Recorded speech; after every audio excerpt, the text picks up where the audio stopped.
மாநிலத்தை கெடுத்த அதிமுக, மாநிலத்தை கண்டுகொள்ளாத பாஜக, இந்த கள்ள கூட்டணியை மக்கள் அடையாளம் கண்டு கொண்டிருக்கிறார்கள். இந்த கூட்டணி மறுபடியும் மக்களை ஏமாத்த பிரிஞ்ச மாதிரி நடிச்சுக்கிட்டு இருக்காங்க. டிராமா நடந்துகிட்டு இருக்கு. தமிழ்நாட்டு நலனுக்கும் தமிழர்களுடைய நலனுக்கும் எதிரான அதிமுக பாஜக கள்ள கூட்டணி ஒரு பக்கம்னா, தமிழ்நாட்டு மக்களும் தமிழ்நாட்டை வளமாக்க தமிழர்களுடைய உரிமைகளை பாதுகாக்க இன்னொரு பக்கம் ஜனநாயக சக்திகளும் திமுகவும் ஒற்றுமையாக நிற்கிறோம். பாஜக தமிழ்நாட்டுக்கு கொண்டு வர திட்டங்கள் திமுக தடுக்குது. பிரதமர் சொல்றாரு, அவங்க கொண்டு வர திட்டங்களை நாம போய் தடுக்கிறோமா. நீங்க ஒரு பழமொழி கேட்டிருப்பீங்க, அண்ட புழுகு ஆகாச புழுகுன்னு சொல்லுவாங்க இல்லையா, அது மாதிரி இது மோடி புழுகு. அவர் என்ன திட்டத்தை கொண்டு வந்தா நாம தடுக்கிறதுக்கு? எந்த திட்டத்துக்கு நாம தடையா இருந்தோம்னு சொல்வாராம்? ஆட்சியில் இருந்த 10 வருஷமா தமிழ்நாட்டை திரும்பி பார்க்காம தேர்தலுக்கு 10 நாள் வந்து போய் சொன்னா தமிழ்நாட்டு மக்களான நாங்கள் என்ன ஏமாளிகளா? நாங்களெல்லாம் இழிச்சவாயங்களா? பொய்யும் வாட்ஸ்அப் கதைகளும் தான் பாஜகவோட உயிர் மூச்சு. இனி இந்த பொய்களும் கட்டுக்கதைகளும் மக்களிடம் எடுபடாது. மக்கள் கிட்ட வந்து நான் 1000 ரூபாய் கொடுத்தன பிச்சையா போடுறாங்க. 1000 ரூபாய் கொடுத்தாக்கா நீங்க தாய்மார்கள் உங்களுக்கு 1000 ரூபாய் கொடுத்தாக்கா நீங்க வாக்களித்துருவீங்களா? நீங்க கேட்டீங்களா ஓசியில போனோன்னா? காசு கொடுக்கறதுக்கு தைரியம் இருக்கு, அந்த அந்த அந்த ஒரு தன்னம்பிக்கை நமக்கு இருக்கு, அந்த மரியாதை நமக்கு இருக்கு. யாருமே ஓசியில ஒன்றும் கொடுக்க வேண்டாம். பிச்சை எடுப்பதில் குஷ்புக்கு மிகவும் ஆர்வமாக இருக்கின்றார்கள். விரைவில் அந்த நிலைமை அவருக்கு வரும். அந்த கீழ்நிலையில் இருக்கின்ற சகோதரிகளை கைபிடித்து தூக்குகின்ற ஒரு திட்டங்கள், இதை கொச்சைப்படுத்துவது என்பது அவர்களுடைய அறியாமை என்றே நான் கருதுகிறேன். பேச்சுவார்த்தையில் சுமூகமான முடிவு உறுதியாக எட்டப்படும்.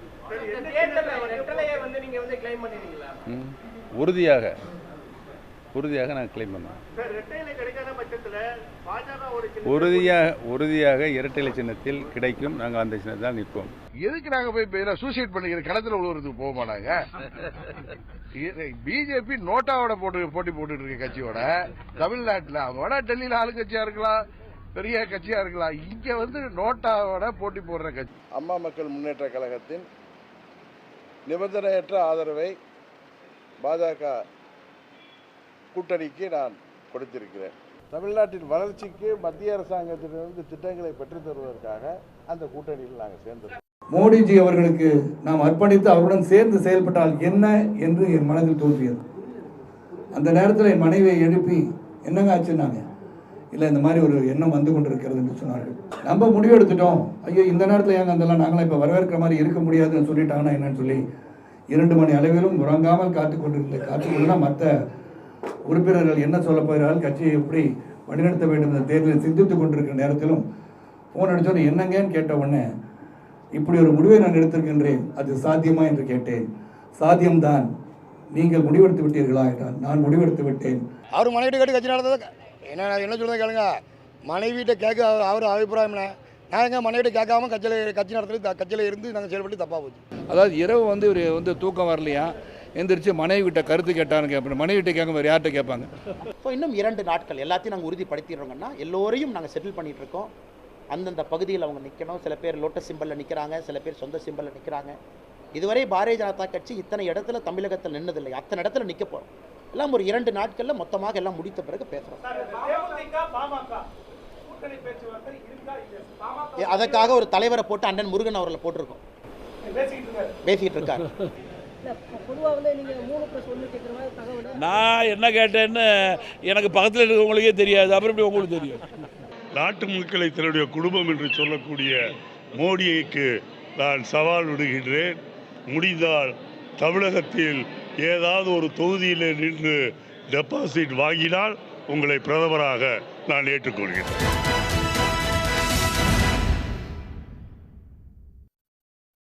வணக்கம். இது கேள்விக்களம். கூட்டணிக்கான பேச்சுவார்த்தைகள் இரவு முழுக்க நடந்து கொண்டிருக்கிறது. டிடிவி தினகரன், ஓ பன்னீர்செல்வம் ஆகியோர் பிஜேபி அணியோடு நேற்று இரவெல்லாம் நள்ளிரவிலும் கடந்து பேசியிருக்கிறார்கள். இரட்டை இலை சின்னத்தில் போட்டியிடப் போகிறேன் என்று ஓ பன்னீர்செல்வம் ஒரு புதிய துணிச்சலோடு சொல்கிறார். இரட்டை இலை சின்னத்தை மட்டுமல்ல, அதிமுக கொடியை போட்ட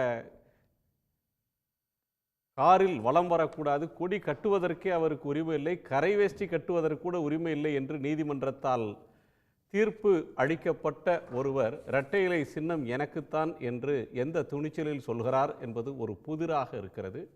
தேர்தல் ஆணையம் யாரோ கொடுக்கிற மனுவில் ஏற்கனவே அங்கீகரித்து விட்டு சின்னம் வழங்கிவிட்ட ஒரு கட்சியிடம் விளக்கம் கேட்டு நோட்டீஸ் அனுப்புகிறது. திடீரென்று நீதிமன்றம் டெல்லியிலே விசாரிக்கிறது. இதெல்லாம் ஒரு புறம் நடந்து கொண்டிருந்தால் அதிமுக தலைமை அலுவலகத்தில் மன்சூர் அலிகான் போய் பேச்சுவார்த்தை நடத்திவிட்டு வருகிறார். கூட்டணி இழுபறி என்பது தொடர்ந்த வண்ணம் இருந்து கொண்டிருக்கிறது. இன்னொரு முனையில் நேற்று ஒரு தேர்தல் கருத்து கணிப்பு C voter and ABP India today நிறுவனத்துக்கு எடுக்கக்கூடிய அந்த பெரும் ஆய்வு நிறுவனம் ஒரு புள்ளி விவரத்தை வெளியிட்டிருக்கிறது. 39 இடங்களிலும் திமுக கூட்டணி அபாரமான வெற்றி பெறும் என்று சொன்னதோடு மட்டுமல்லாமல் வாக்கு விகிதம் என்பது மிகப்பெரிய ஒரு வித்தியாசம் இருப்பதை அந்த ஆய்வு சொல்லியிருக்கிறது. திமுக ஏறத்தாழ 55% வாக்குகளை பெறும் என்றும் அதற்கடுத்து அஇஅதிமுக 28% வாக்குகளை பெறும் என்றும் பாஜக கூட்டணி என்டிஏ 11% வாக்குகளை பெறும் என்றும் பிற கட்சிகள் 7% வரை பெறுவார்கள் என்றும் அந்த அணி சொல்லியிருக்கிறார், அந்த ஆய்வு சொல்லுகிறது. இந்த கணிப்பு என்பது தேர்தல் களத்தில் யதார்த்தத்தை எதிரொலிக்கிறதா? 55% வாக்குகள் ஓர் அணிக்கு விழும் என்றால் அது கடந்த தேர்தலுக்கு நிகரான ஒன்று. மோடி எதிர்ப்பு அலை அப்படியே வீசுகிறதா? அல்லது திமுக ஆட்சிக்கு ஆதரவான நலத்திட்டங்களுக்கு சாதகமான ஒரு சூழல் உருவாகி இருக்கிறதா? அப்படி இல்லை என்றால் 50% ஓர் ஆளும் கட்சி கடப்பது என்பது சாத்தியமில்லாத ஒன்று. அது கள நிலவரத்தை காண்பிக்கிறதா? அப்படி உண்மை என்றால் அதற்கு என்ன காரணம் என்பது இன்னொன்று. அதிமுகவினுடைய வாக்கு வங்கி பிஜேபிக்கும் கீழே போய்விட்டது என்று ஒரு பரப்புரையை திட்டமிட்ட வகையில் கடந்த சில நாட்களாக கட்டவிழ்த்து விடப்பட்டு வருவதை பார்த்து கொண்டிருக்கிறோம். இந்த சூழ்நிலையில் அதிமுக வாக்கு என்பது 28%ஆகவும் கூட்டணி கட்சிகளோடு சேர்த்து பிஜேபியினுடைய வாக்கு என்பது 11% என்றும் கணிக்கிறார்கள். இந்த கணிப்பு உண்மையில் நிஜமா, கல யதார்த்தமா? நாம் விவாதிக்கலாம். நம்மோடு மூத்த வழக்கறிஞர் திரு தமிழ்மணி அவர்கள், பாஜகவினுடைய செய்தி தொடர்பாளர் திரு வழக்கறிஞர் திரு செல்வி அவர்கள், தேமுதிகவினுடைய அவைத்தலைவர் டாக்டர் இளங்கோவன் அவர்கள், ஆம் ஆத்மி கட்சியினுடைய செய்தி தொடர்பாளர் திரு வேல் முருகன் அவர்கள், இவர்களோட அரசியல் விமர்சகர் திரு சூர்யா சேவியர் அவர்கள். அனைவருக்கும் என்னுடைய முதல் வணக்கம். சூர்யா சேவியருடைய முதல் பார்வையை கேட்கணும். இந்த சர்வேயை நீங்கள் எப்படி பார்க்குறீங்க? ரொம்ப இடைவெளி, 1க்கும் 2க்கும் இடைவெளி அதிகம், 2க்கும் 3க்குமான இடைவெளியும் அதிகமாக இருக்கிறத பார்க்குறோம். மும்முனை போட்டியில் இப்படித்தான் இருக்குமா? அதாவது இந்த சர்வே ஏறத்தாழ ஒரு அந்த சர்வே ஒரு நெருக்கத்தை காட்டுகிறது. ஏனால் கள யதார்த்தம் என்பது அதுவாகத்தான் இருக்கிறது. என்னை கேட்டால் 55லிருந்து 60% வாக்குகளை திமுக கூட்டணி பெற்றிருக்கும். அது அந்த அளவிற்கான, ஏன்னா கடந்த நாடாளுமன்ற தேர்தலில் அது 52% வாக்குகளை பெற்றிருந்தது. இப்போது அப்போ திமுக அதிமுக பாஜக என்று இணைந்திருந்தார்கள். மோடி எதிர்ப்பு அலை என்பது இருந்தது, அதிமுகவுக்கு எதிரான ஒரு அலை இருந்தது. இதெல்லாம் சேர்ந்து தான் அந்த வாக்குகள். இப்போது இருவரும் பிரிந்து நிற்கிறார்கள். இவங்க பிரிஞ்சு நிற்கிறதனுடைய நோக்கமே திமுக கூட்டணியுடைய வாக்குகளை அதுலேயும் குறிப்பாக சிறுபான்மையினருடைய வாக்குகளை பிரிக்கணும் அப்படிங்கிறது தான் அவங்களுடைய. முதலமைச்சர் கூட இன்றைக்கு அந்த அடிப்படையில் பார்த்தாலும் கூட இது ஒரு கள்ள கூட்டணி, வேணும்னு பிரிஞ்சு நிற்கிறது மாதிரி நடிக்கிறாங்கன்னு முதலமைச்சர் குற்றம் சாட்டுறார். அது ஒரு போர்ஷன். நான் கேட்கறது, கடந்த தேர்தலில் மோடி எதிர்ப்பு அலை பிரம்மாண்டமாக தமிழ்நாட்டில் வீசின நேரத்திலேயே திமுக கூட்டணி வென்றது 52% ஓட்டு. ஆனால் அது 3 லட்சம் 4 லட்சம் ஓட்டு வித்தியாசத்தில் பலரை வீழ்த்தினாங்க.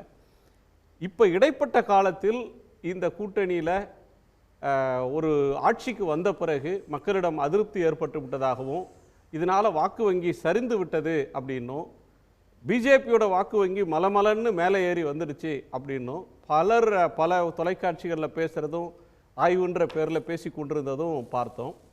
ஃபஸ்ட் டைம் ஒரு கிரெடிபிள் சர்வே, ஒரு சி ஓட்டர் மாதிரியான ஒரு அமைப்பு, ஏபிபி மாதிரியான ஒரு அமைப்பு கொடுக்கக்கூடிய ஒரு சர்வேன்றது இதுவரையிலும் டிஎம்கே கூட்டணி ஸ்வீப் பண்ணும் அப்படின்னு பலரும் சொன்னால் கூட இது ஓட் ஷேர் அப்படின்றது டிஎம்கேக்கு கூடி இருக்கிறது. ஏடிஎம்கே ஓட் ஷேரும் அதே நிலையில் இருக்கிறது, பிஜேபி சொன்னது மாதிரி பெருசாலாம் வளரல அப்படின்னு சொல்றத எப்படி சார் புரிஞ்சுக்கிறது? அதாவது என்னென்னா, இந்த காலங்களில் ஏற்பட்டிருக்கக்கூடிய மாற்றத்தில் ஒரு முக்கியமான மாற்றம் என்பது பெண் வாக்காளர்களுடைய வாக்குகள். கிட்டத்தட்ட அது ஒரு சரிசமமாக 3.5 கோடி வாக்குகள். இந்த 3.25 கோடி வாக்குகளில் கடந்த நாடாளுமன்ற தேர்தலில் பதிவான பெண்கள் வாக்குகளும் இந்த நாடாளுமன்ற தேர்தலில் பதிவாகக்கூடிய பெண்கள் வாக்குகளுக்கும் பெருத்த வித்தியாசம் இருக்கிறது. இதை ஆய்வு செய்பவர்கள் எல்லோரும் அதைத்தான் முன்வைக்கிறார்கள். பெண்கள் வாக்குகளை பெறுவதில் அதிமுக இதற்கு முன்னால் முன்னணியில் இருந்தது. ஜெயலலிதா அம்மையார் இருக்கிற பொழுது இருந்தார்கள். இப்போது பெண்களுக்கான திட்டங்கள் என்பது நீங்கள் மகளிர் இது அந்த பயணம், விடியல் பயணம், அதே போல் உரிமை தொகை, பெண் குழந்தைகளுக்கான கல்விக்கான முயற்சி, அதே போல் காலை உணவு, இப்படி திட்டங்கள். இதன் மூலமாக பெண்கள் மத்தியில் ஒரு பெரிய செல்வாக்கு திமுக கூட்டணிக்கு உருவாகி இருக்கிறது என்பதுதான் பொதுவான இந்த மாதிரியான சர்வே எடுக்கக்கூடியவர்களுடைய ஆய்வுகளாக இருக்கிறது. உதாரணத்திற்கு நான் சொல்கிறேன். இப்போ திண்டுக்கல் நாடாளுமன்ற தொகுதி, அந்த நாடாளுமன்ற தொகுதியில் 1000 ரூபாய் கேட்டு விண்ணப்பித்தவர்கள் 3 லட்சத்தி கொடுக்குறவங்க 3,67,000 பேருக்கு போகுது. இது ஒவ்வொரு டிஸ்ட்ரிக்ட்லேயும் ஒரு கணக்கு இருக்கிறது. பெண்ணுடைய வாக்குகள் திண்டுக்கல் நாடாளுமன்ற தொகுதியில் எவ்வளவு பதிவாகியிருக்கு கடந்த காலத்தில், இப்போ எவ்வளோ பதிவாகும்னா, நீங்கள் இந்த வாங்கக்கூடிய 3,27,000 பேரில் ஒரு 50% பேர் திமுகவுக்கு கூட்டணிக்கு வாக்களிக்கிறார்கள் என்று கொண்டால், அது கடந்த காலத்தில் அப்படி வாக்களிக்கவில்லை. அப்படி கொண்டாலும் கூட அந்த இலக்கு என்பது 7 லட்சம் வாக்குகளை அவர்கள் கடக்கிறார்கள். இது எல்லா நாடாளுமன்ற தொகுதிகளிலும் இந்த தன்மை என்பது இருக்கிறது. என்னை கேட்டால் 60% வாக்குகளை கூட திமுக கூட்டணி நெருங்குவதற்கான வாய்ப்பு இருக்கிறது. திமுக அவர்கள் மரணம் மாதிரியான ஒரு தருணங்களை தவிர்த்து பெரும் அலை வீசின காலம் தவிர மீதி நேரங்களில் இப்படி 60% வந்ததில்லை. அடுத்தடுத்த ஒரு முக்கியமான விஷயம். ஒரு நிமிஷம் சார், ஒரு நிமிஷம் இருங்க. ஏன்னா அதிமுக திமுக என்ற இரு பெரும் ஆளுமைகள் களத்தில் இருந்த பொழுது நீங்கள் சொன்னது வந்திருக்காது. ஆனால் இன்னைக்கு தமிழ்நாட்டில் அதிமுகவை பாஜக பலவீனப்படுத்தி இருக்கிறது, அது சிதைத்திருக்கிறது. இந்த சிதைவிலிருந்து திராவிட இயக்கத்தினுடைய வாக்குகள், பெரியார், அண்ணா, இந்த மாதிரியான வாக்குகள், எம்ஜிஆர் என்ற வாக்குகள் எல்லாம் இப்போது அது பாஜகவிற்கு செல்லாது, மாறாக அந்த வாக்குகள் திமுகவுக்கு தான் திரும்புகிறது என்றுதான் பொதுவான யதார்த்தமாகவும் இருக்கிறது. அதிலிருந்து 25% ஓட்டு ஏடிஎம்கேக்கு இருக்கிற பேஸ் ஓட்டு. நீங்க என்னதான் சிதைத்து விட்டார்கள் அப்படின்னு சொன்னாலும் அதிமுகவிலிருந்து ஒரு முன்னாள் அமைச்சர் போல, ஒரு எம்எல்ஏ போல, எம்பி போல, மாவட்ட செயலாளர் போல, ஒன்றிய செயலாளர் கட்சியை விட்டு போல கட்சி இபிஎஸ் ஓட இன்டாக்டா இருக்கிறத பார்க்கிறோம். இன்னைக்கு ஒரு பர்செப்ஷன் வார்ல மீடியா பலத்தோட அதிமுக பலவீனமா இருக்கிறது மாதிரியான சித்திரத்தை பிஜேபி ஆதரவாளர்கள் உருவாக்குறாங்க. ஏடிஎம்கே களத்திலே இல்லாத மாதிரி நேற்று போராட்டத்தில் கூட ஆயிரக்கணக்கானவங்க கலந்து கொண்டதை பார்க்கிறோம். அதிமுக களத்தில் இல்லை, அப்படியே சுருங்கி போயிடுச்சு அப்படின்னு சொல்றது பிஜேபி கட்டமைக்கிற ஒரு வாதம். நீங்க சொல்ற ஒரு பாயிண்ட் முக்கியமானது, பெண்கள் ஓட்டு அப்படின்றது ஒரு தீர்மானகரமான வாக்கா இருக்கு. கடந்த காலத்தில் எம்ஜிஆர் அவர்களுக்கும் ஜெயலலிதா அவர்களுக்கும் விழுந்த ஓட்டு இப்ப அதிமுகவிடமிருந்து நகர்ந்து திரு ஸ்டாலின் அவர்களுக்கு போயிருக்குன்னு சொல்றீங்க. நாம் தொடர்ந்து மற்றவங்களுடைய கருத்தையும் கேட்கிறேன். திரு தமிழ்மணி, உங்க கோணம் இதுல என்ன சார்? சார், நம்ம ஒரு 2-3 தடவை கிட்டத்தட்ட இதையே பேசியிருக்கிறோம் சார். எக்ஸப்ட் இந்த ஓட்டு கால்குலேஷன் நேற்று வந்திருக்கே தவிர மற்ற இந்த சுச்சுவேஷனை பலமுறை நம்ம பேசியிருக்கோம். நான் அடிப்படையில் அவங்க சொல்கிற கருத்தை ஏற்றுக்கிறேன் 100க்கு 100. ஃபஸ்ட்டு ஓட்டு டிஎம்கே கம்பைன் வாங்கும், செகண்ட் ஓட்டு ஏடிஎம்கே வாங்கும், தேர்டு பிஜேபி இதில் எனக்கு கருத்து வேறுபாடு கிட்டத்தட்ட ஒரு 6 மாதமாக இல்லை. பர்சன்டேஜ் என்னால் சொல்ல முடியாது. அவங்க சொல்கிறதும் தப்பு. ஏன் தப்புன்னா சார், நேற்று தான் பாஜகவோட பாமக சேர்ந்துருக்குது. எந்த இதை மாதிரி ஒரு சர்வே பண்ணாங்கன்னா மினிமம் 3 days இல்லையே சார், அதிகாரப்பூர்வமா எந்த தகவல் இல்லையே சார். ஏடிஎம்கேவோட பிஎம்கே, ஏடிஎம்கேவோடையோ அல்லது பிஜேபியோடையோ பிஎம்கே சேர்ந்தது மாதிரி இல்லையே சார். பிஎம்கே இன்னும் முடிவு சொல்லாமல் இருக்காங்க சார். மிக நிச்சயமாக பிஎம்கே தனியாக நிற்க போகிறது இல்லை. கூட்டணி அது நீங்க ஒத்துக்குவீங்க குறைந்தபட்சம் நான் நினைக்கிறேன். தனியா நிக்க போறது இல்ல. இன்னும் தங்களுக்கு ஆதரவே இல்லை, தங்களுக்கு எந்த ஆதரவும் இல்லைங்கிறத டாக்டர் ராமதாஸோ திரு அன்புமணியோ அவங்களாவே வெளிப்படுத்துறதை விரும்ப மாட்டாங்க. தனியாக நிற்கிறதுக்கான வாய்ப்பு ஒரு அரசியல் பார்வையாளராக இல்லை. அவங்க அதிமுகவோட சேர்ற வாய்ப்பு குறைச்ச அவங்க எதிர்பார்க்கறதெல்லாம் திரு அன்புமணிக்கு ஒரு பதவி வேணும், மரியாதையான பதவி, மற்றது அவங்களுக்கு முக்கியம் இல்லை சார். இன்னொன்று நான் உங்களுக்கு சொல்கிறேன் சார், திரு மோடி 3வது முறையாக முதலமைச்சர் ஆக போகிறார், பிரதம அமைச்சராக ஆக போகிறார் என்று நான் திரும்ப திரும்ப சொல்லுகிறேன். அவர் சொன்னார், இந்திய ஜனநாயகத்துக்கு வாரிசு அரசியல் என்பதுதான் அதை சிதைத்தது, அது ஆபத்து. ஒரு வாரத்துக்கு முந்தி அவர் திருவாய் மலர்ந்தளினார். இன்னைக்கு யார்கிட்ட விடிய விடிய பேசுகிறாங்க ரூம் போட்டு, அப்பாவுக்கு அடுத்து மகன் பாமக. அவங்க யாரு? கணவன் இறந்து போயிட்டார், மனைவியுடைய தம்பி, அவங்களுடைய மகன். யார்? ஒரு பிரதம அமைச்சர் ஸ்டேட்டஸில் உள்ள ஒரு மனிதர் இந்திய ஜனநாயகத்துக்கு ஆபத்து என்பது வாரிசு அரசியல்னு சொன்னவர் 4 நாளைக்கு பிறகு எல்லா வாரிசுகளையும் வச்சு கூப்பிட்டு பேசுகிறாருன்னா அது ஜனநாயகமா? ஒரு பிரதம அமைச்சருக்கு இது அழகான்னு கேட்க விரும்புகிறேன். அடிப்படையில் 1, 2, 3 சொல்கிறது கரெக்ட் சார், நான் ஏற்றுக்கிறேன். திமுக கம்பைன் மிக நிச்சயமாக ஃபர்ஸ்ட் பிளேஸ் வந்துடுவாங்க. பர்சன்டேஜுங்கிறதுல அவங்க ஆசையை வச்சு பாதி ஆசை பாதி கணக்கு சொல்கிறத தவிர உறுதியாக யாரும் சொல்ல முடியாது. ஏடிஎம்கேவோட பர்சன்டேஜ் ஒரு 28 அப்படின்னு சொல்றாங்க. அது பிஎம்கே கூட்டணியில இல்ல, தேமுதிக மட்டும்தான் இப்ப இருக்கக்கூடிய கட்சிகள்ல கட்சின்னு ஒன்று பேசிட்டு இருக்கு. அதுக்கடுத்து பூவை ஜெகன், புரட்சி பாரதம், அதுக்கடுத்து புதிய தமிழகம், எஸ்டிபிஐ ஏற்கனவே கூட்டணியில் இருக்கிறாங்க. ஏடிஎம்கேவால் ஒரு பெர்செப்ஷன் வார், இப்போ வந்து தேர்தலுக்கு முன்பு யார் பிரதானமான எதிர்க்கட்சி, யாரால திமுகவுக்கு கடுமையான ஒரு போட்டியை தர முடியும், யார் ஒரு வலிமையான கூட்டணியை உருவாக்குனாங்க, யார்கிட்ட வந்து வெவ்வேறு சோசியல் குரூப்பை சேர்ந்த தலைவர்கள் இருக்காங்க, யாரிடம் ஒரு பலம் இருக்கு அப்படின்னு காட்டுறதுக்கான ஒரு ஊடக பலத்தை, ஒரு ஊடகத்தின் வழியாக ஒரு தோற்றத்தை சித்திரத்தை காட்டுறதுக்கான முயற்சி தேர்தலுக்கு முன்னாடி நடக்கும். அதில் கணிப்புகள் ஒரு பக்கம்னா அந்த முயற்சிகள் இன்னொரு பக்கம். அந்த பெர்செப்ஷன் வாரில் இன்னைக்கு ஏடிஎம்கே அடிபடுகிறதா? சிவி சண்முகம் அவர்கள் 2 முறை டாக்டர் ராமதாஸ் அவர்களை சந்தித்த பிறகும் ஏடிஎம்கே கூட போனால் வெற்றி பெற முடியும், சில இடங்களில் கடும் போட்டியை தர முடியும்னு தெரிந்து பிஜேபி பக்கம் போகலாம் அப்படின்ற முடிவுக்கு அவங்க போகிறாங்க. அப்படின்னா ஏடிஎம்கே வந்து தன்னோட கிரிப்பை இழக்குதா? பெர்செப்ஷன் வாரில் ஏடிஎம்கேவை வீழ்த்தணும் அப்படின்னு பிஜேபி மெனக்கெடுதா ஒவ்வொருத்தரையா எடுக்கிறதுக்கு? சார், பிஜேபியை பொறுத்த வரைக்கும் அவங்க ஆட்சிக்கு வரணுங்கிறது மட்டும்தான்.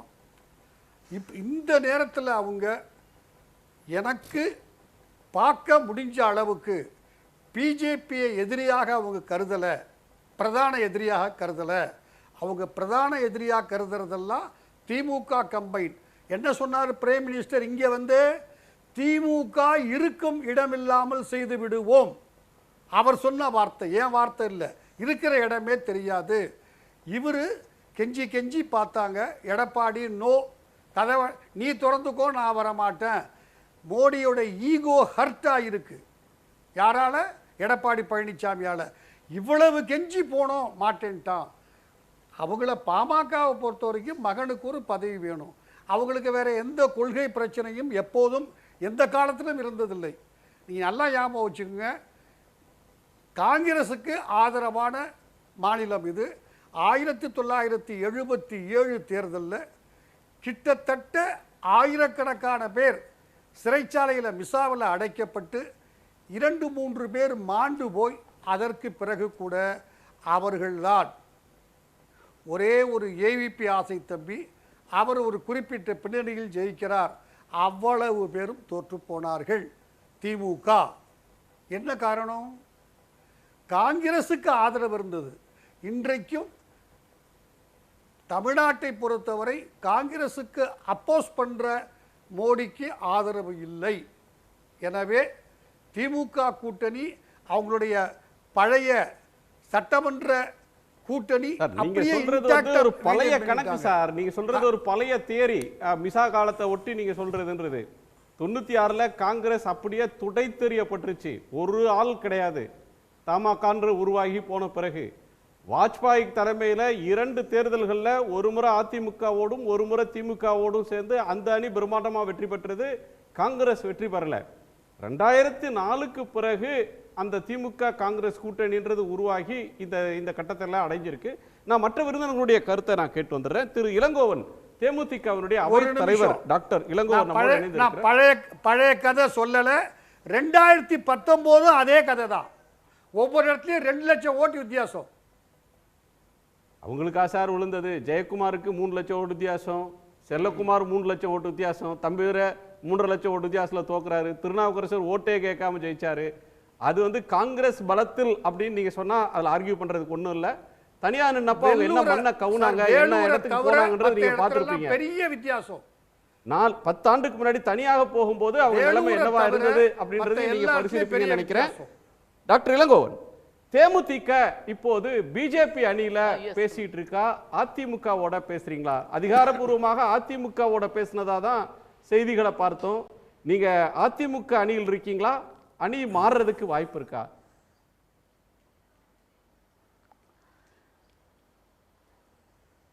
முதல் கட்டமாக அகில இந்திய அண்ணா திராவிட முன்னேற்ற கழகத்தினுடைய குழு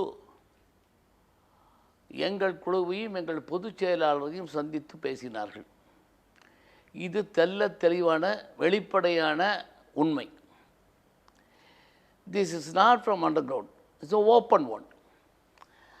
அடுத்து பேட்டி கொடுக்கின்ற பொழுது 2ஆம் கட்ட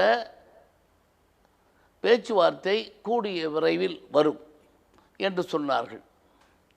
சற்றேறக்குறைய 3 நாட்களுக்கு பிறகு எங்களுடைய பொதுச் செயலாளர் அந்நியார் அவர்கள் குழு அமைத்து அந்த குழுவை அண்ணா திராவிட முன்னேற்ற கழகத்திடம் பேச சொல்லி அனுப்பினார்கள்.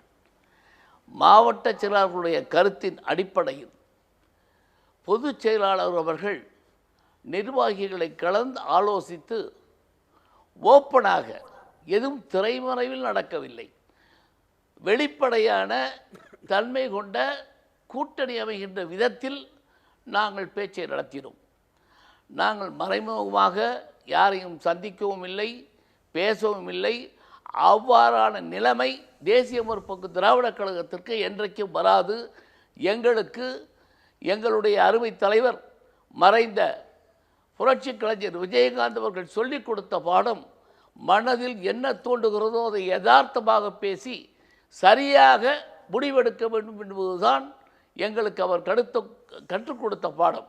அந்த வழியில்தான் எங்களுடைய அந்நியார் அவர்கள் பயணம் செய்கிறார்கள். நாங்களும் அந்த வழியில்தான் பயணம் செய்கிறோம். ஆகவே இப்போதைய நிலைமையில் நாங்கள் வெளிப்படையாக அகில இந்திய அண்ணா திராவிட முன்னேற்ற கழகத்துடன் தான் கூட்டணி பற்றி பேசிக் கொண்டிருக்கிறோம். அதே நேரத்தில் ஒன்றை மட்டும் ஞாபகம் வைத்து கொள்ள வேண்டும். ஏதோ ஒரு கணிப்பை போட்டுவிட்டு அந்த கணிப்பு சரியாக இருக்குமா இல்லையா என்பது தேர்தல் முடிந்த பிறகுதான் வரும். எத்தனையோ கணிப்புகள் வென்றதும் இல்லை, தோற்றதைத்தான் நாம் கண்கூடாக பார்த்து கொண்டிருக்கிறோம். வென்றது என்பது சில நேரங்களில் இருக்குமே தவிர தேர்தல் கணிப்பு என்பது ஏன் படிப்படையாக போடுகிறார்கள்? தேர்தலுக்கு முந்தைய கணிப்பு, தேர்தலுக்கு பிந்தைய கணிப்பு, வாக்காளர்கள் வாக்களித்த பின்பு கணிப்பு என்று போடுவதன் அடிப்படை தத்துவத்திலேயே நீங்கள் பார்த்தால் மக்களுடைய மனநிலை அந்த ஒற்றை விரல் புரட்சி நடக்கின்ற பொழுதுதான் அதனுடைய முடிவு தெரியும் என்பதை தயவு செய்து ஊடகங்கள் தெளிவுபடுத்த வேண்டும். அதே நேரத்தில் இந்த கருத்து கணிப்பை நீங்க நிராகரிக்கிறீங்க. உங்கள்ட்ட நான் கேட்க விரும்புறது, பிஜேபியோடு போகிறது நினைத்துக் கொள்ள வேண்டாம். காங்கிரஸ் இயக்கமானது இந்திரா காங்கிரஸ், சிண்டிகேட் காங்கிரஸ் என்று பிரிந்த பொழுது ஏதோ இரு கட்சிகளும் சமபலத்தோடு இருக்கின்ற நிலைமையை ஊடகங்கள் தெரிவித்தன. ஆனால் நடந்தது என்பது சிண்டிகேட் காங்கிரஸ் என்பது அவர் தலைமை தாங்கிய அந்த இடத்தில் கூட அவரால் வெல்ல முடியவில்லை. அதை சற்று நிலைத்து பார்க்க வேண்டும். ஆகவே ஒரு கட்சி பிளவுபடுகின்ற பொழுது இது அதிகமாக இருக்கிறது. இன்னொரு நிலைமையை பார்த்தால் தமிழ்நாட்டை எடுத்துக்கொண்டால் மறுமலர்ச்சி திராவிட முன்னேற்ற கழகம் பிளவுபட்ட போது இதே ஊடகங்கள் அவரை பெரிதாக காட்டின. ஆனால் இன்றைக்கு நிலைமை ஊடகங்கள் மதிமுக எந்த இடத்துல இருக்கு அப்படின்றதும் திமுக எங்க இருந்தது அப்படின்றதும் இன்னைக்கு நம்ம பார்க்கிறோம். பிளவு ஏற்பட்ட போது ஒரு செங்குத்தான பிளவு அப்படின்னு கட்சிகள் சொன்னாங்க. அடுத்தடுத்து வந்த தேர்தல்கள் அப்படின்றது அப்படி இல்லை அப்படின்னு ப்ரூவ் பண்ணிடுச்சு. இபிஎஸும் ஓபிஎஸும் செங்குத்தான பிளவு அப்படின்னு தான் ஆரம்பிச்சாங்க. 2 அணிகள் அப்படின்னாங்க. கடைசியாக பார்த்தா கட்சி என்பது இபிஎஸோட இருந்தது. ஓபிஎஸ் எல்லா மட்டங்களிலும் அவர் நிராயுதமான பாணியாக ஆதரவற்றவராக அவர் மாறி போனதையும் நம்ம பார்த்தோம். நீங்க இந்த தேர்தலில் பாஜக வேண்டாம், தேமுதிக வந்து அதிமுக பக்கம் போவதற்கு என்ன காரணம்? தான் தன்னை இரட்டை சின்னத்தில் போட்டியிடுக போகிறேன் என்று ஒரு குழப்பத்தை ஏற்படுத்திக் கொண்டிருக்கிறார். பிஜேபி வேணான்னு ஏடிஎம்கே பக்கம் ஏன் சார் போறீங்க? அது எந்த இடத்துல நிக்குது உங்க பேச்சுவார்த்தை? பிஜேபி வேளாண்டு ஏடிஎம்கே போகல.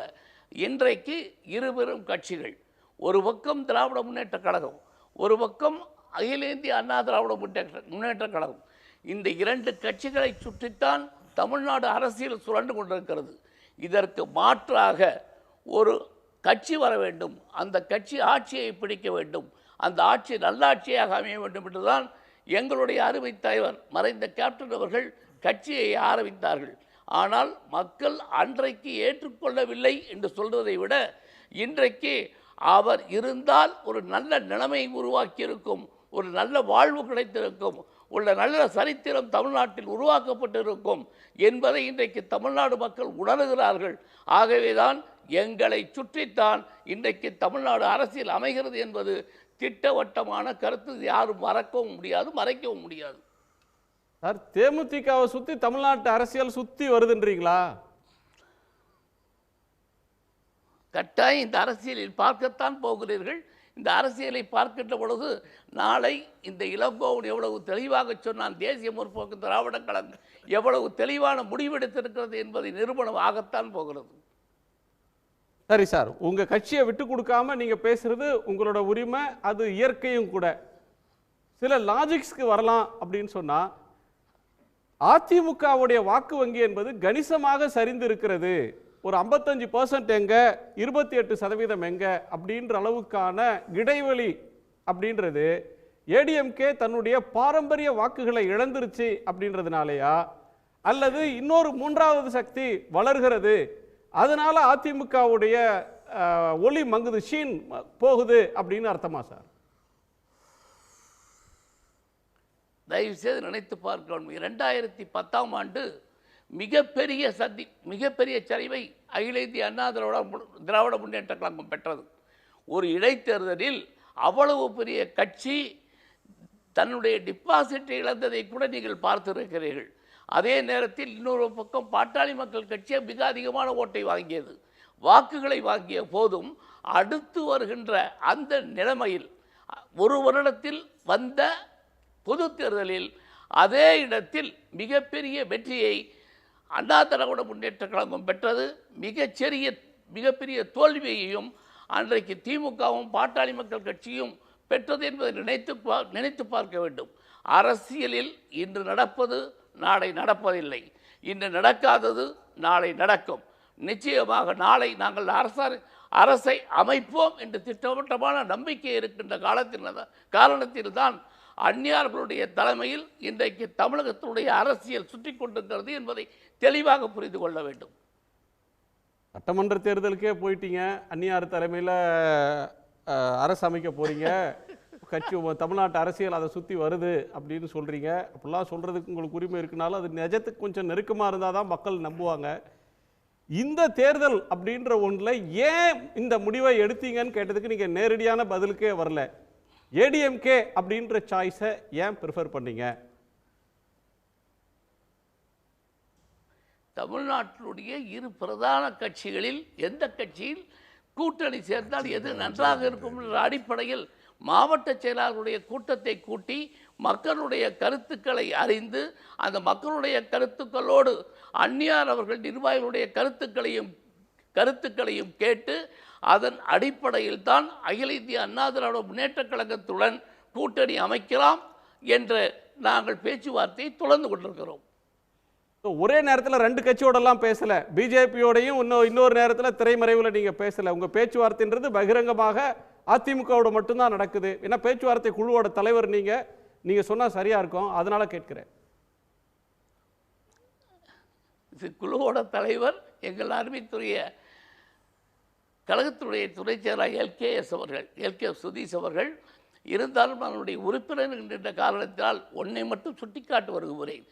எங்களுடைய தலைவர் எதையும் வெளிப்படையாக யதார்த்தமாக மக்களுக்கு சொல்ல வேண்டும், அந்த மக்கள் அதை ஏற்றுக்கொள்ளுகின்ற வகையில் இருக்க வேண்டும். வெற்றி தோல்வி என்பது முக்கியமல்ல, மக்களுடைய எண்ணம் நமக்கு பிரதிபலிக்க வேண்டும், நாம் வெளிப்படையாக இருக்க வேண்டும் என்கின்ற கருத்தைத்தான் எங்களுக்கு சொல்லிவிட்டு சொல்லியிருக்கிறார். சரி, நன்றி. திரு செல்வி, ரொம்ப முக்கியமான ஒரு கட்டத்துக்கு வர்றோம்.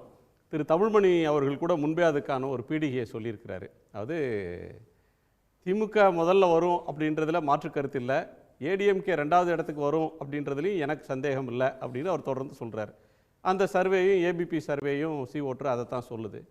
ஆனால் பிஜேபி கொடுக்குற ஒரு பிரம்மாண்டம் இருக்குல்ல, வளர்ந்து விட்டதாக, இரட்டை இலக்கத்தை தாண்டிட்டோம், ஏடிஎம்கே ஓட்டையே சர்பாஸ் பண்ணிட்டோம், எங்களுக்கும் திமுகவுக்கும் தான் போட்டி அப்படின்றத பார்த்தா இந்த சர்வே டெல்லியில் மோடி வருவார் அப்படின்னு சொல்கிற அதே சர்வே தமிழ்நாடுன்னு வரும்போது பிஜேபி 11, திமுக காங்கிரஸ் கூட்டணி 55 அப்படின்னு சொல்லுது. 1/5 தானே. எல்லோருக்கும் வணக்கம். அதாவது இந்த தமிழ்நாடு தேர்தல் மாதிரியே ஏதோ டிபேட்டு போகிறது பார்த்து தான் ஆச்சரியமாக இருக்குது. இது அகில இந்திய தேர்தல். ஆல் இண்டியாவில் எங்கள் மோடிஜி தான் திருப்பி வருவார்னு எல்லா சர்வேவும் சொல்லிடுச்சு. எத்தனை ஓட்டராக இருக்கட்டும், அது எந்த ஓட்டராக இருந்தாலும் மோடிஜி தான் வரப்போகிறாருன்னு. தமிழ்நாட்டில் இப்போ என்ன பிரச்சனை, திமுக கூட்டணி முன்னணியில் இருக்கும், ஓகே இருக்கட்டும். அதில் பெர்சன்டேஜ் இப்போது சேவியர் சாருக்கு ரொம்ப ஆசை, ஒரு 60% வரும்னு. அது வருதா இல்லையான்னு எலெக்ஷன் முடிஞ்சோன்னா பார்த்துக்கிறதுல எனக்கு ஒரு ஆட்சேபனையும் கிடையாது. ஏன்னா நாங்கள் வளர்ந்துருக்கிறோமா இல்லையான்றது தான் பேச்சு. இப்போ எங்களை பொறுத்த வரைக்கும் எங்களுக்கு கிடைச்ச காம்ப்ளானாக அண்ணாமலைஜி வந்த பிறகு தமிழ்நாட்டில் நாங்கள் வளர்கிறோம் மம்மின்னு தான் நாங்கள் சொல்லிட்டு இருக்கிறோம். சரத்குமார் வேற வந்துட்டாரு, காம்ப்ளானோட பூஸ்டும் சேர்ந்துருச்சு போல, அது எங்களுக்கு முறுக்கு கம்பி மாதிரி. அது எங்களுக்கு இப்போ தலைவராக இருக்கக்கூடிய அண்ணாமலைஜியை பற்றி தான் நான் பேசுகிறேன். அவர் வந்திருக்கிறாரு. இப்போ அவர் வந்துட்ட பிறகு எங்களுக்கு அது ஒரு சந்தோஷமான ஒரு விஷயமாக தான் பார்க்குறோம். ஏன்னா நாங்கள் என்ன சொல்கிறோம், எங்களுடைய வளர்ச்சி அடுத்த கட்ட நகர்வுக்கு நாங்கள் இப்போ திமுகவுக்கு எதிராக நாங்கள் தான் அதிக லெவலில் இருப்போன்றதை நாங்கள் நிரூபிக்கிறதுக்கு இந்த தேர்தல் எங்களுக்கு ஒரு பெரிய ஒரு ஆஃபர். எங்களுக்கு இது ஒரு பெரிய ஒரு விசேஷமாக தான் நாங்கள் பார்க்குறோம். 2024 தேர்தல் 2026க்கு உண்டான தேர்தலுக்கு உண்டான ஒரு முன்னோடியாக பார்க்குறோம். அதாவது என்னென்னா, வாரிசு ஒழிப்போம், வாரிசு இது பண்ணுவோம், இப்போ வாரிசோட பேசுகிறோம்லாம் சொன்னார். வைகோ சார் பேசாதது கிடையாது திமுகவோட. அதே போல் மற்ற கட்சிகள் இப்போ திமுக கூட்டணியில் இருக்கிறவங்கெல்லாம் என்னென்ன பேசுனாங்க, காங்கிரஸ் என்னென்ன பேசுனாங்கன்னு இந்த பழைய கதைக்கெல்லாம் நான் போக விரும்பலை. தேர்தலில் எல்லாமே கூட்டணி என்பது தேர்தலை பொறுத்து வரக்கூடிய கூட்டணி. அடுத்தது நாங்கள் என்ன, முதலமைச்சர் கேட்டிருக்காரு தமிழ்நாட்டுக்கு என்ன மத்திய அரசாங்கம் பண்ணுதுன்னு. நான் சொல்கிற ஒரு லிஸ்ட்டு எங்ககிட்ட எல்லாமே ஸ்டாட்டிஸ்டிக்ஸோட உங்களுடைய அரசாங்கம் கவர்மெண்ட்டுடைய ஸ்டாட்டிஸ்டிக்ஸும் உங்களுடைய அரசாங்கத்தையும் ஒப்பிட்டு தான் பார்த்துக்கணும். கிட்டத்தட்ட 1 கோடி பேருக்கு 5 கிலோ அரிசி கொடுத்ததுலேருந்து, அடுத்தது Central Institute of Classic Tamil கொண்டு வந்ததுலேருந்து, இஎஸ்ஐசி கோயம்புத்தூருக்கு 1500 கோடி ரூபாயில் கொண்டு வந்தது, 11 டிஸ்ட்ரிக்ட்டுக்கு 11 மெடிக்கல் காலேஜஸ் ஒரே வருஷத்தில் கொடுத்ததுலேருந்து, அதே போல் 2 டிஃபென்ஸ் காரிடார் தான் அது இந்தியாவிலே. அதில் ஒரு தமிழ்நாடுக்கு ஒரு டிஃபென்ஸ் காரிடார் எத்தனை கணக்கான பல லட்சம் கோடி முதலீடில் தமிழ்நாடுக்கு கிடச்சிது. ஸ்மார்ட் சிட்டி கிட்டத்தட்ட 11 ஸ்மார்ட் சிட்டி கிடச்சிது. அடுத்ததாக பார்த்தீங்கன்னா தேர்தல் பிரச்சாரத்தில் இந்த சாதனை பட்டியெல்லாம் பண்ணிப்போம். இல்லை என்ன பேச்சுவார்த்தை தான் நடந்துட்டு பண்ணாங்கன்றது, கூட்டணி பேச்சுவார்த்தை நடக்கும்போது கூட்டணி பேச்சுவார்த்தையில் நான் என்ன சொல்கிறேன், எங்களை பொறுத்த வரைக்கும் முதன்மையாக திமுக கூட்டணி இருக்கிறதுல மாற்று கருத்தெல்லாம் எங்களுக்கு கிடையாது. ஆனால் அந்த 58%, 55%ன்றது வந்து தேர்தல் முடிஞ்ச பிறகு வரும். எங்களை பொறுத்த வரைக்கும் நாங்கள் ஒரு வலிமையான பர்சன்டேஜ் வந்து இப்போது வந்து நாங்கள் வந்து நோட்டாக்கு கீழேன்னு சொன்னீங்க. இப்போ உங்களுடைய ஓட்டர் கருத்து கணிப்பில் நாங்கள் 11% வாங்கியிருக்கோம். இல்லை, அது பாரிவேந்தரை உள்ளடக்கி பாரிவேந்தரை சேர்த்து ஏசி சண்முகத்தை சேர்த்து அப்புறம் வேற நிறைய கட்சிகளை சேர்த்திருக்கீங்கல்ல. ஜி.கே. வாசன் இருக்கிறாரு, இவங்க ஓட்டெல்லாம் ஜான் பாண்டியன் ஓட்டு இருக்கு, எல்லாத்தையும் கட்சி சேர்த்து 11%. இல்லை நான் என்ன கேட்குறேன், நீங்கள் ரொம்ப சந்தோஷப்பட்டுக்கங்க, எங்களுக்கு ஒன்றும் பிரச்சனை இல்லை. அகில இந்தியாவில் ஆட்சி பண்ணுற போகிறது நாங்கள் தான்ன்றது அதே தான். அதை நீங்கள் மாற்றி சொல்ல முடியாது. அதில் வந்து நாங்கள் ரொம்ப சந்தோஷமா இருக்கிறோம். அதுவும் தேர்தல் முடிவுக்கு பிறகு நீங்க தேர்தல் முடிவு சொல்லுன்றீங்க. அதாவது அதே மாதிரி அதை தேர்தல் இல்லை அதை மட்டும் உங்களுக்கு ஏற்றுக்கிறதுக்கு ரொம்ப கஷ்டமாக இருக்கும். ஏன்னா மோடிஜி பிரதமர் ஆகிறது மட்டும் தேர்தல் முடிவு பண்ண பிறகு பார்த்துக்கலாம். ஆனால் தமிழ்நாட்டில் மட்டும் 39 சீட்டு வந்து திராவிட முன்னேற்ற கழகம் மட்டும் இந்த இவங்க சர்வே கொடுத்த ரிப்போர்ட் படி அது உத்தமமான ஒரு விஷயம். சார், தேமுதிகவோட மாவட்ட செயலாளர்கள் கூட்டத்தை கூட்டுறாங்க. அங்க மாவட்ட செயலாளர்லாம் பிஜேபியோட கூட்டணி வேணாம், நாங்க வந்து ஏடிஎம்கேவோட தான் சார் அவங்க உரிமை சார். நான் என்ன நேத்திக்கு அகில இந்திய சமத்துவ மக்கள் கட்சி வந்து இணைஞ்சதே, அதுலயே பலர் வந்து பிஜேபியோட ஏன் சார் இணையறீங்க, நம்ம கட்சி தொண்டர்கள் வெளியில கூட்டிட்டு போறத பார்த்தோம். அதாவதுங்க ஒரு கட்சி ஒரு இணையிறது ஒரு தொண்டர்களுக்கு ஒரு எல்லாரும் ஒரே சித்தாந்தத்தை கடைப்பிடிக்கணும்னு இல்லைங்களேங்க. நான் என்ன கேட்குறேன், எங்கள் சித்தாந்தத்துக்கு ஏற்ற மாதிரி இப்போ அவங்க தலைவர் வந்திருக்காரு, அவருக்கு வந்து அதில் உடன்பட்டு இருக்கக்கூடிய தொண்டர்கள் மற்ற நிர்வாகிகள் வர்றதில் வந்து சில நிர்வாகிகள் வந்து எப்பவுமே பர்சன்டேஜ் தான் பார்க்கணும். அவரோட இருக்கக்கூடிய நிர்வாகிகளில் 100%ல் ஒரு 10% வந்து இது மாதிரி எதிர்ப்புக்கு வந்து கண்டிப்பாக எல்லா கட்சியிலையும் இருக்கும். அதை வந்து எப்படி வந்து நம்ம வந்து ஒரு பெரிய விஷயமா பார்க்க முடியும்? யார் இம்பார்ட்டன்ட் பர்சன் தானே பேச முடியும். இப்போ மற்ற இப்போ சரத்குமார் சார்னா தமிழ்நாடுக்கு இந்திய அளவுக்கு தெரிஞ்சவர், அவர் இப்போ எங்கள் கட்சிக்கு வர்றதை பற்றி தான் நாங்கள் பேச முடியும். ஒரு நிமிஷம் சார், அவர் இளங்கோவன் குறுக்கிடுறாரு. டாக்டர் இளங்கோவன். இல்லை, தொண்டர்களுடைய சித்தாந்தங்களை ஏற்றுக்கொண்டால்தான் ஒரு கட்சி அடிப்படையிலேயே சிறப்பாக வர முடியும் என்பதை சுட்டி காட்டிட்டு விரும்புகிறேன். தொண்டர்கள் இல்லைன்னா கட்சியே கிடையாது. தொண்டர்கள் அவ்வளோ பேர் வெளியே போயிட்டான்னா அப்புறம் எங்கே கட்சி இருக்க போகுது? அதையும் நாம் இந்த நேரத்தில் சுட்டிக்காட்ட விரும்புகிறேன். ஏன்னா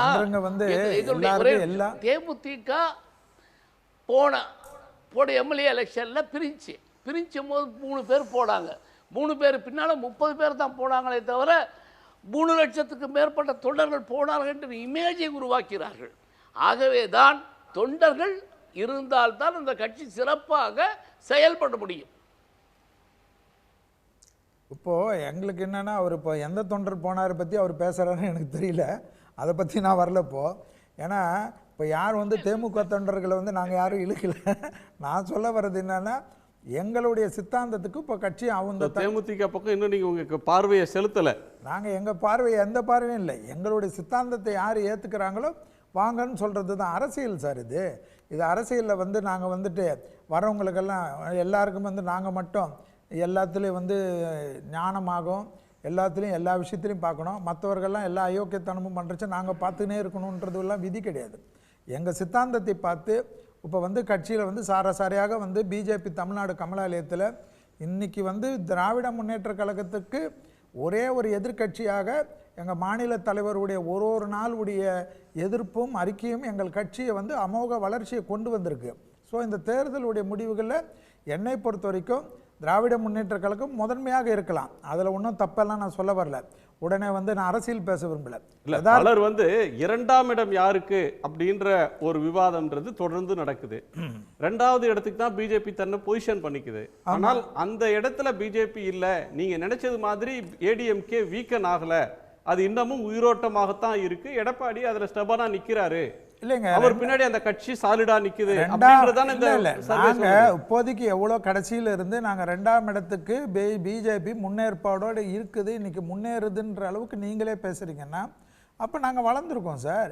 எலெக்ஷன் முன்னேறோம் நீங்க சொல்றீங்க, சர்வே அதை சொல்லலன்னு சொல்றேன். ஏடிஎம்கே அப்படியே தான் சர்வேவை வந்து நான் வந்து எந்த சர்வேவோ நான் வந்து இது அதுன்னு இல்லை. நான் தேர்தல் முடிஞ்ச உடனே எலக்ட்ரானிக் மிஷின் ஓட்டு பெட்டி போட்ட உடனே மற்ற வரப்போகுது, யார் யார் ஜெயிக்கிறாங்க, எவ்வளோ பர்சன்டேஜ் எடுக்கிறாங்க, எவ்வளோ இது இருக்குது, எவ்வளோ இது இருக்குன்றது வரப்போகுது. நாங்கள் என்ன சொல்கிறோம், 2ஆம் இடத்துக்கு நோக்கி நாங்கள் முன்னேறுவது வந்து எங்களுக்கு வந்து ஒரு பெரிய இது வாய்ப்பாக தான் இந்த தேர்தலை நாங்கள் பார்க்குறோம். அதனால் எங்களுடைய முன்னேற்றம் கண்டிப்பாக எதிர்க்கட்சியாக அடுத்த திராவிட முன்னேற்ற கழகத்துக்கு அல்லது சில இடத்துல முதன்மையாக வரக்கூடிய இதை பாரதிய ஜனதா கட்சியுடைய கூட்டணி சில இடத்துல வின்னிங் சான்சஸ் எங்களுக்கு இருக்கக்கூடிய அமைப்பை நாங்கள் எத்தனை தொகுதியெல்லாம் சில இடத்துலலாம் நாங்களும் மார்க் பண்ணி தான் வச்சுருக்கோம். எங்களுக்குன்னு இருக்கக்கூடிய இடம், எங்களுக்குன்னு செல்வாக்கு பெற்றிருக்கக்கூடிய இடத்துல நாங்கள் முன்னேறி நாங்கள் ஏன் முதன்மை வரக்கூடாதுன்றதுக்கு ஏற்ற மாதிரி தான் எங்கள் உத்தேசம், எங்களுடைய உத்திகள்லாம் காணப்படும். எங்களை பொறுத்த வரைக்கும் தமிழ்நாட்டில் எங்களுக்கும் திராவிட முன்னேற்ற கழகத்திற்கும் தான் போட்டியாக தான் தமிழக மக்களும் பார்க்கிறார்கள், இந்திய மக்களும் வாக்காளர்களும் பார்க்கிறார்கள்.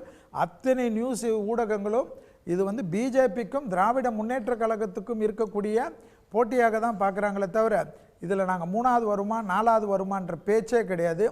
எங்களை பொறுத்த வரைக்கும் திராவிட முன்னேற்ற கழகத்துக்கு சரிநிகராக வளர்ந்து கொண்டு வரக்கூடிய அமைப்பை நாங்கள் பெற்றிருக்கிறோம். அது எத்தனை பர்சன்டேஜ்ன்றது தேர்தல் முடிஞ்ச உடனே அதனுடைய பார்க்குறத கண்டிப்பாக தமிழ்நாடு பார்க்க போகுது. மக்கள் தீர்ப்பே மகேசன் தீர்ப்புன்னு தான் எல்லாரும் ஏற்றுக்க போகிறாங்க. அதனால் அதுக்கு பொறுத்து இருந்து பார்ப்போம். இன்னும் ஒரு எப்படியா இருந்தாலும் 50 நாளில் வந்துட போகுது. நீங்கள் எப்படி சார் இதை அப்சர்வ் பண்ணுறீங்க? அனைவருக்கும் இனிய வணக்கம். அதாவது அடிப்படையில் இந்த தேர்தல் கணிப்பு தமிழகத்தில் இருக்கக்கூடிய மனநிலையை தெளிவாக தெளிவுபடுத்தியிருக்குது. ஒரு விஷயம் இதில் நம்ம எடுத்துக்கக்கூடிய டேக் இன்றைக்கி இருக்கக்கூடிய டிபேட்டுக்கு என்னென்னா, எவ்வளோ ஒரு ஃப்ரஸ்ட்ரேட்டட் மூடில் இன்றைக்கி பிஜேபி செயல்பட்டுருக்குன்னு தான் நம்ம பார்க்கணும். அவர்கள் கடந்த காலங்களில் பார்த்திங்கன்னா அமமுகவை பற்றி என்ன பேசியிருந்தாங்க, ஏடிஎம்கே இன்றைக்கி இன்றைக்கி சமீபத்தில் பிரைம் மினிஸ்டர் 2 மீட்டிங் வந்தப்போ கூட டிடிவியோ ஓபிஎஸ்சியோ மேடையில் ஏற்றலை. கடைசி வரைக்கும் அவர்களுடைய எதிர்பார்ப்பு எப்படியாவது ஏடிஎம்கே கூட ஒரு இணைப்பை ஏற்படுத்திடணும் அப்படின்ற இந்த முயற்சி இப்போ வரைக்கும் நடக்கிறதா தான் பல்வேறு நிலைகளில் தகவல் வந்துட்டுருக்கு. அப்படி பார்க்கும்போது இந்த பிஜேபியோட ஃப்ரஸ்ட்ரேஷன், அதாவது பிஎம்கேவை சேர்க்கணும், அவங்க சொல்லிட்டு இருக்காங்களே நாங்கள் தான் 2nd பிளேஸில் வந்துட்டோம் அப்படின்றது அந்த நிலையில் இன்றைக்கி எத்தனை கட்சிகள் பலம் வாய்ந்த கட்சிகள் அங்கே நோக்கி பயணப்பட்டிருக்கிறாங்கன்றது நம்ம இங்கே எல்லாருக்குமே வெளிப்படையாது இருக்கக்கூடிய விஷயம். இன்றைக்கி இந்த முடிவு தான் தமிழகத்தில் இன்னொரு ஆஸ்பெக்டையும் நீங்கள் பார்க்கணும். இந்த தமிழகத்தில் கடந்த முறையை விட இந்த முறை தமிழகத்தில் ஒரு increased vote percentage for DMK கூட்டணிக்கு இருக்குதுன்றது யதார்த்தமான ஒரு விஷயம். காரணம் என்னென்னா, இது இந்திய அளவில் பிரதிபலிக்கக்கூடிய ஒரு விஷயமாக பார்க்கிறேன். நீ எப்படி இந்த பர்சன்டேஜ் இன்க்ரீஸ் தமிழகத்தில் இருக்கோ, இதே போன்ற ஒரு நிலை இந்திய அளவில் தேசிய அளவில் இருக்க போகின்றது என்பதற்கு ஒரு எடுத்துக்காட்டு தான் இது இருக்குது. குறிப்பாக பார்த்திங்கன்னா இன்றைக்கி பிஜேபி வெளியில் அவங்க ஒரு பெரிய நீங்கள் சொன்ன மாதிரி ஒரு பர்செப்ஷனல் பேட்டலில் ஒரு இல்யூஷனையும் க்ரியேட் பண்ணிகிட்ருக்குறாங்க. என்னென்னா, ஃபஸ்ட்டு அவர்களோட முயற்சி என்னென்னா 400 சீட்டுக்கு மேலே நாங்கள் வின் பண்ண போகிறோம் அப்படின்ற ஒரு முயற்சி, ஒரு செயல் வடிவத்தை கொண்டு வந்தாங்க. அப்படி இருந்த கட்சி இன்றைக்கி எல்லா மாநிலங்களிலும் நீங்கள் பார்த்துட்ருக்குறீங்க. இங்கே தமிழகத்தில் ஓடி எல்லா கூட்டணியும் சேர்க்கணும்னு நினைக்கிறீங்க. அதே மாதிரி கர்நாடகாவில் போய் குமாரசாமி கூட கூட்டணி வைக்கணுன்றீங்க. அதுக்கு அடுத்து நம்ம யூபியில் அவரோட ஜெயந்த் சௌத்ரி அவரோட கட்சியோட கூட்டணி வைக்கணுன்றீங்க. அதற்கு பிறகு இப்போ சமீபத்தில் ஆந்திராவில் தெலுங்கு தேசமும் ஜனசேனாவுக்கும் அங்கே கூட்டணி வைக்கணும்னு பேசிகிட்டு இருக்கிறீங்க. Almost it is concluded. அடுத்து ஒரிசாவில் பிஜேடி கூட கூட்டணி போடணும்னு சொல்லிட்டுருக்கேன். இதெல்லாம் எதை வெளிப்படுத்துதுன்னா, அவர்கள் வெளியில் ஒரு பெரிய பிம்பத்தை அமைச்சிட்டு இருந்தாலும் உள்ளுக்குள்ளே they are not confident.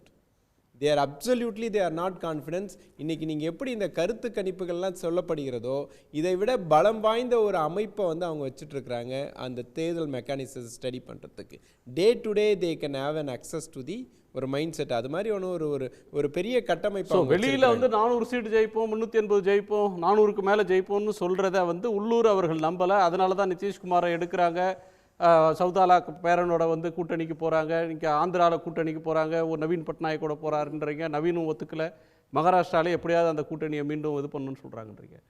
But India முழுக்க அதற்கான வாய்ப்பு இருக்கா அப்படின்ற ஒரு ஆஸ்பெக்ட்டுக்கு நம்ம பிறகு பேசலான்னாலும், தமிழ்நாட்டு அரசியல் அப்படின்னு வரும்போது எடப்பாடிக்காக காத்திருந்தாங்க. 400 சீட்டு ஜெயிக்கக்கூடிய கான்ஃபிடன்ஸ் இருக்கிறவங்க ஏன் அதிமுகவோட கதவை தட்டணும்? அதிமுகவோட சேர்ந்தாலே அவங்க எவ்வளோ ஜெயிப்பாங்க அப்படின்றது ஒரு சந்தேகம். இருந்தாலும் ஏன் வர்றாங்கன்னா, இங்கே அவங்க ஒரு அதாவது through out country they are not going to increase the seats. கடந்த முறை பெற்ற 303 சீட்டில் நிச்சயமாக பிஜேபி பெறப்போவது இல்லை. அதான் அவங்களோட பீக்குன்றீங்களா? அதுதான் they are reached the saturation. அதுதான் அவங்களோட பீக். போன தடவை 352 சீட். நீங்கள் என்னை எழுதி வைத்துக் கொள்ளுங்கள். அவங்க வந்து போன தடவை தான் எல்லா மாநிலத்திலும் they have reached the saturation. இந்த எலெக்ஷனில் அந்த எங்கெங்கெல்லாம் அவங்க ஸ்டாச்சுரேஷன் அடைந்தார்களோ, நீங்கள் தமிழ்நாடு பர்ஸ்பெக்டிவ் பேசுனா நான் அதை சொல்லிடுறேன். நம்ம நெக்ஸ்ட் ரவுண்டில் அதை பேசுகிறேன். தமிழ்நாடு பர்ஸ்பெக்டிவ் பொறுத்த வரைக்கும் இங்கே வந்து அவங்க ஒரு மிகப்பெரிய ஒரு அதாவது அண்ணாமலை என்ற ஒரு போலியாக கட்டமைக்கப்பட்ட ஒரு தலைமையின் மூலமாக இங்கே வந்து பிஜேபியோட சித்தாந்தத்தை நாங்கள் நிறுவிட்டோம், பிஜேபியை வந்து தமிழகத்திலே நாங்கள் வந்து கால் ஊன்ற வைத்து விட்டோம், மிகப்பெரிய மாற்றத்தை உருவாக்க போகிறோம் அப்படிலாம் பேசி கட்டமைத்த அந்த அண்ணாமலையினுடைய பேச்சு இன்னைக்கு வந்துட்டு பிஜேபியின் தலைமையால் ஏற்றுக்கொள்ளப்படவில்லை. அப்படி ஏற்றுக்கொண்டிருந்தாங்கன்னா இன்னைக்கு பிஜேபி வந்து இந்த நிலைமைக்கு போக வேண்டிய அவசியம் இல்லை. இன்னைக்கு இவ்வளவு தேடி எல்லார்கிட்டையும் கூட்டணி வைக்க வேண்டிய அவசியம் இல்லை. அதில் they are thoroughly failed. The Annamalai is a failed leader அப்படின்றது இந்த எலெக்ஷனோட ரிசல்ட் தெரிவிக்க போகிறது. அப்போதான் பிஜேபியோட தலைமை அவர்கள் இந்த பொய்யாக வடிவமைக்கப்பட்ட அண்ணாமலையினுடைய பொய் உருவத்தை அப்போதான் உணர போறாங்க. ஒரு நிமிஷம் சார், திரு தமிழ்பணி சார் குறுக்கிட வரும்னாங்க. தமிழ்பணி சார். சார் ஒரு 2 விஷயம் சொல்லிட்டு நான் கொஞ்சம் வெளியே கிளம்பணும் சார். ஒன்று, ஒரு வாழ்க்கையில் 50 ஆண்டு காலத்துக்கு பிறகு என்ன நடக்கும்னு கணிக்கக்கூடிய ஆற்றல் படைத்தவரான நான் நம்புகிற வழக்கறிஞர் செல்ஃபி இப்போ என்ன சொல்கிறாரு, 50 நாள் வெயிட் பண்ணுங்க, இதுக்கு மேலே ஒன்றும் விளக்கம் தேவையில்லை, இது ஜனநாயகத்தினுடைய வெற்றி, அவருடைய தோல்வி. இன்னொன்று, நாங்கள் டாக்டர் இளங்கோவன் ஜோசியம் வேற, பாலிடிக்ஸ் வேற சார். ஜோசியம் சொல்றது வேற, பாலிடிக்ஸ் வேற. பாலிடிக்ஸ் வந்து இந்தியாவில் மோடி தான் ஜெயிப்பார்னு சொல்லிட்டோமே, வேற என்ன வேணும் உங்களுக்கு? சார் நான் ஜோசியங்கிற வார்த்தையை பயன்படுத்தலை, அவரால் சொல்ல முடியும்னு சொல்ல, அவ்வளோதான். ஆனால் இங்கே இருக்கிறது வழக்கறிஞர் செல்வி, என் ஜாதிக்காரர் இருப்பவர். ஆனால் முடியலே, ஜனநாயகத்துடைய வெற்றி. நம்பர் 2, சகோதரர் இளங்கோவன் சொன்னார், நாங்கள் எதையுமே வெளிப்படையாக செய்வோம், கேப்டன் எங்களுக்கு அப்படி தான் கற்றுக் கொடுத்தாருன்னு. ஒரே ஒரு நிமிஷத்தில் நான் முடிச்சிடுறேன். எப்போதுமே இவங்க வெளிப்படையல்ல.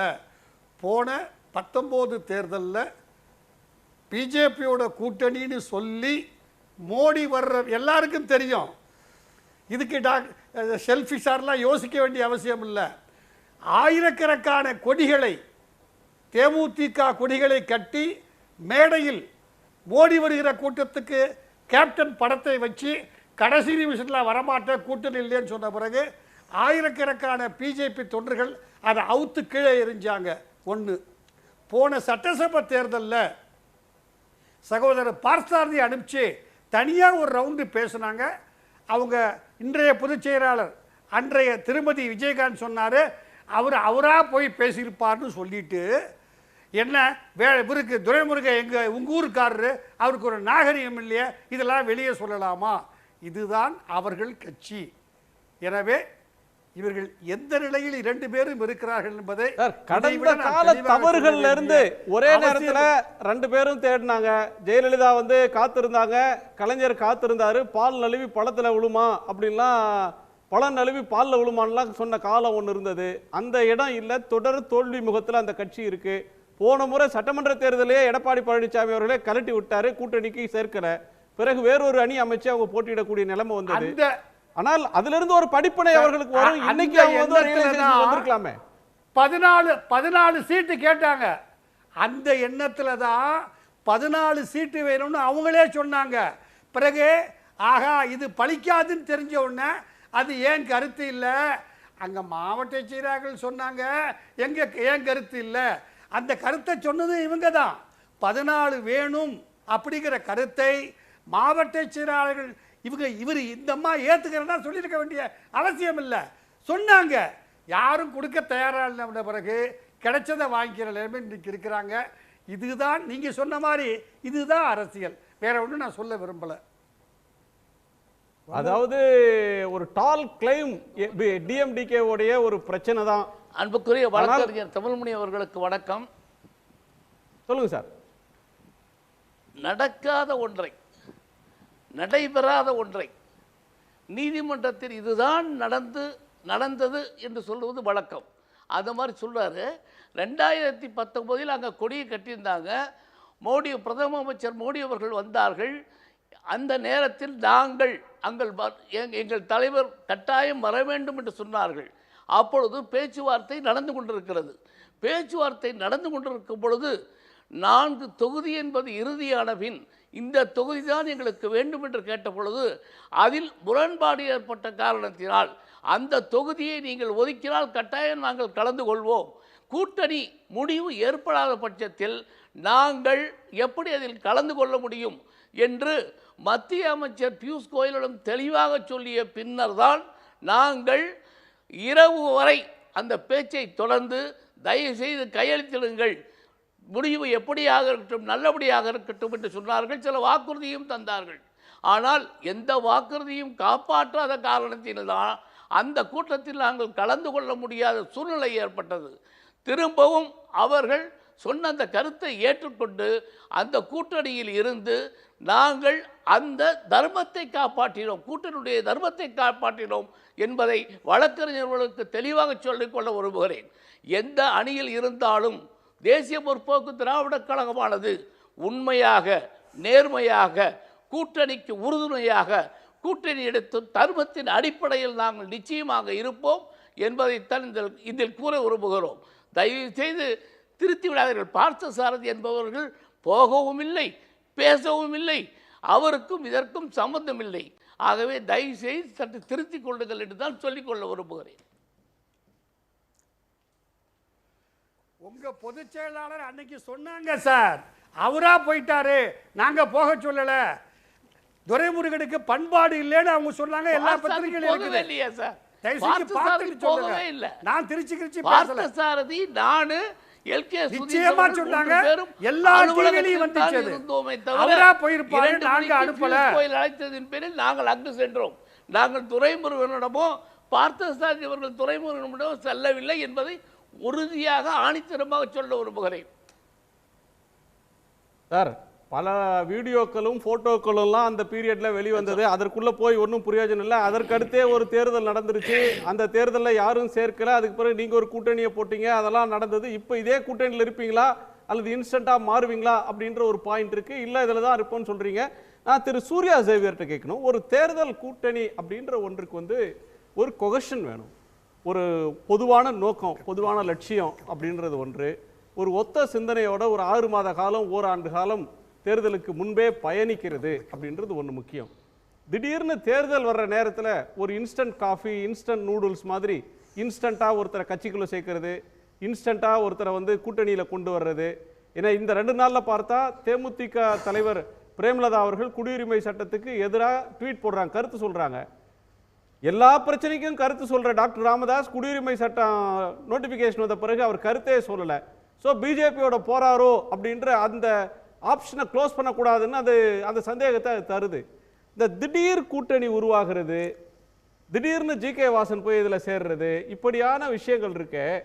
இந்த திடீர் கூட்டணிகள் அப்படின்றது மக்கள் நம்பிக்கையை பெறுமா அப்படின்றது ஒரு பாயிண்ட். அது சம்பந்தமாக உங்கள் பார்வை ஒன்று.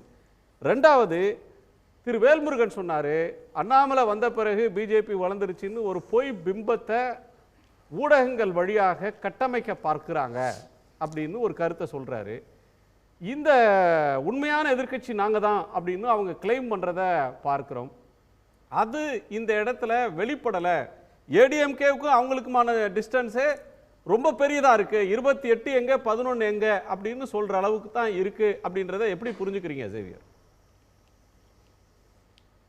அதாவது இப்போ நீங்கள் சொன்ன முதல் பாயிண்ட் அதாவது மக்கள் மத்தியில் கடந்த நாடாளுமன்ற தேர்தலிலும் இதே நிலைதான் இருந்தது. ஒன்று, இது ஒரு நேச்சுரல் அலையன்ஸ், அதாவது மக்களது பிரச்சனைகள், அதில் ஒன்றிய அரசாங்கம் பாதிப்பை ஏற்படுத்தியது, மாநில அரசாங்கம் பாதிப்பை ஏற்படுத்தியது, அதற்கு எதிரான போராட்டங்கள், மக்கள் போராட்டங்களில் இந்த திமுக அலையன்ஸ் என்பது இயல்பாக கடந்து வந்து கொண்டே இருந்தார்கள். அது ஒரு நேச்சுரல் அலையன்ஸ் என்று மக்களால் பார்க்கப்பட்டது. இந்த அலையன்ஸ்களை பொறுத்த மட்டும் ஒரு ஆப்பர்ச்சுனிசம் இருந்தது, ஒரு சந்தர்ப்பவாதம் இருந்தது. அதனால் அந்த வாக்கு வித்தியாசங்கள் கடந்த நாடாளுமன்ற தேர்தலில் உயர்ந்ததற்கும் இவங்களுக்கு குறைஞ்சதுக்கும் அது ஒரு முக்கியமான காரணம். அது கடந்த நாடாளுமன்ற தேர்தலை விட இந்த தேர்தலில் அது இன்னும் மோசமாக இருக்கிறது. எனவே தான் திமுகவினுடைய கூட்டணியினுடைய வாக்குகளுடைய சதவீதம் இன்னும் கூடுகிறது. அது இப்போவும் கண்டினியூ ஆகிட்டு தான் இருக்குது. ஒன்றிய அரசுக்கு எதிரான அந்த கொள்கைகளுக்கு எதிரான போராட்டங்களை வடிவமைப்பதில் திமுக கூட்டணிக்குள் எந்த இது இல்லை. மாறாக கமலஹாசன் ப்ளஸ் சேர்ந்திருக்கிறாரு. போன முறை விமர்சித்தவர் இந்த முறை அதை உணர்ந்து உள்ளே வந்திருக்கிறேன் என்கிறார். அப்போ இதனுடைய பலம் என்பது கூடுகிறது. மாறாக கடந்த தேர்தலை சந்தித்தது போல அதிமுக வலுவாக இல்லை. அதிமுகவிலேயே சசிகலா அவங்க எல்லாருமே பிரிஞ்சு உடைஞ்சு போய் கிடக்குறாங்க. அப்ப அந்த உடைந்து இருக்கக்கூடிய நிலைமையில அந்த வாக்குகள் வருமா? சசிகலா நான் தான் அதிமுகன்னு அவங்க தனியா சொல்லிட்டு இருக்காங்களே தவிர அவங்களோட யாருமே இல்லையே. அதிமுகன்ற கட்சி இல்ல கடந்த தேர்தல் அண்ணா சின்னம் அதனுடைய தொண்டர்கள் அப்படின்றவங்க பெருவாரியானவங்க எடப்பாடி பழனிசாமியோட இருக்கிறது தானே பார்க்கிறோம். அப்படி இருந்தாங்க. அப்படி இருக்கிற பொழுது ஓபிஎஸ் எல்லாரும் இருந்த ஒரு அதிமுக, அந்த அதிமுக இன்றைக்கு இல்லை என்பதுதான் பொதுவான ஒரு விஷயம். அப்போ நீங்கள் அதிமுக என்பது ஒன்றாக இல்லை, அது பிளவுபட்டு இருக்கிறது. ஒன்னொன்று, இந்த காலத்தில் மக்களுடைய பிரச்சனைகளை திரட்டி அதிமுக களத்திற்கு வந்தது என்று தங்களை நிரூபித்து கொண்டது அப்படிங்கிறதுல ரொம்ப பலவீனமாக இருந்திருக்கிறாங்க. இப்போ திமுகவுக்கு ஒரு பிரச்சனை இந்த போதை மருந்து அப்படின்னு ஒரு இஷ்யூ வருது.